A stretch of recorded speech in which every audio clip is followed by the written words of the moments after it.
Hello, dear students. Today we all are going to start the Jeevan Parichaya of Rahul Sankritayan, the author of the chapter 2 of Hindi class 9 book sheet is. The chapter name is Lihasa Ki Aur. So let's start to read out the Jeevan Parichaya of the author. सन 1893 में हिंदी साहित्यकार राहुल सांकृत्यायन जी का जन्म उत्तर प्रदेश के आजमगढ़ जिले के गांव पंदहा में हुआ था।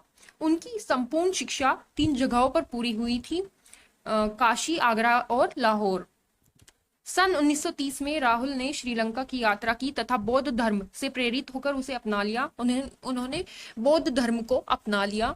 वास्तव में रियलिटी में उनका बौद्ध धर्म अपनाने के बाद ही नाम राहुल सांकृत्यायन पड़ गया। साहित्य की दुनिया में इन्हें महापंडित भी कहते थे, क्योंकि इनका पाली, प्राकृत, अपभ्रंश, तिब्बती, जापानी, चीनी, रूसी आदि अनेक भाषाओं पर अधिकार था। वो इन सभी भाषाओं को बोलना, लिखना और इन भाषाओं में उन्हें निपुणता पूरी तरीके से हम कह सकते हैं प्राप्त थी। सन 1963 में वे परलोक सिधार गए। सन 1963 में उनकी डेथ हो गई। प्रमुख रचनाएं उनकी क्या क्या है अब वो रीड आउट करते हैं। राहुल सांकृत्यायन जी ने साहित्य की ऐसी कोई विधा नहीं छोड़ी जिस पर उन्होंने नहीं लिखा हो। वे एक बहुमुखी प्रतिभा संपन्न साहित्यकार थे।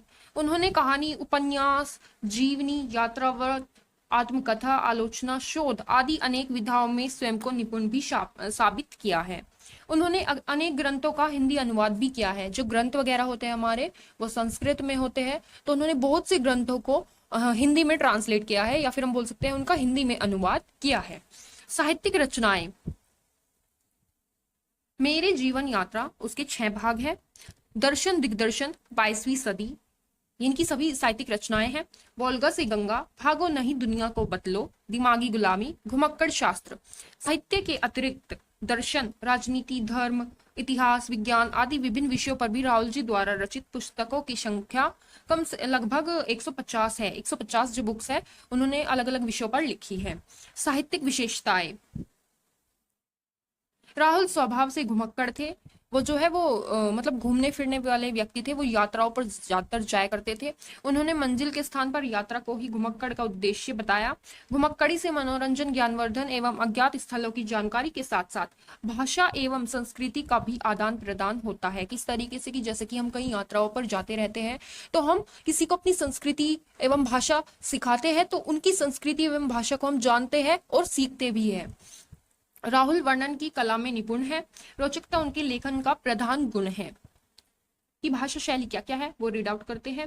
राहुल जी की भाषा सरल, सहज एवं प्रभावात्मक शब्दों से परिपूर्ण है। उनकी रचनाओं में आंचलिक शब्दों की बहुलता के कारण भाषा में एक विशेष प्रवाह आ जाता है। उन्होंने हिंदी के अलावा उर्दू और अंग्रेजी के शब्दों का भी प्रयोग किया है अपनी साहित्यिक रचना या फिर अपने उपन्यास वगैरह में।